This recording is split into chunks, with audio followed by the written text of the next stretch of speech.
Coverage as all eyes are on Georgia in the race to the finish line. Let's start with CBS 46's Haley Mason, who's live at the state capitol, breaking down just how many votes are left to count. Haley. Rick, we're live at the state capitol because this is also where the Secretary of State's office is, and the lights just went out in that office within the last half hour. Just a sign of how much work is still being done late at night. Elections workers across the metro Atlanta area are working around the clock to try to get these absentee ballots in. And that means Joe Biden's numbers are continuing to climb. That lead that President Trump has is closing in, now just a lead of 1,775 votes. Election workers today balancing the pressure to finish quickly and accurately. Tonight, Georgia's ballot count made it down to 16,105 ballots still outstanding just before 9 o'clock. All eyes still on Metro Atlanta, where county election workers spent the day scanning in their last several thousand absentee ballots. This is an ever-changing environment we're in.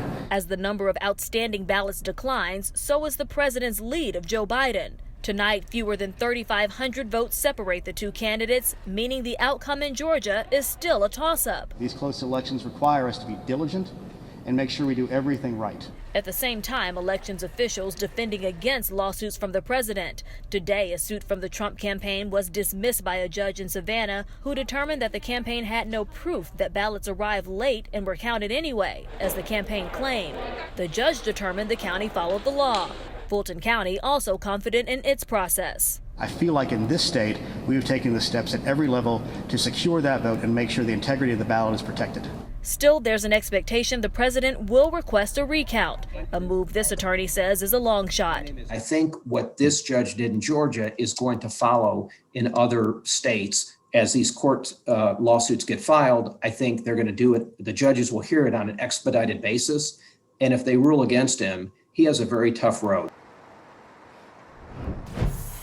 And of course, this is a monumental election as well as a contentious one. You can see now outside the state capitol, National Guard's trucks are lined up just in preparation for anything that could go south. Meanwhile, with just 1,600 votes, a little under 1,700 rather, as a lead between Trump and Biden, we know that there is a lot of work that's going to be done tonight to try to get this closed out. Meanwhile, December 14th is the final deadline to get everything cleared, as well as a deadline for recount claims. Reporting live outside the state capitol, Haley Mason, CBS 46 News.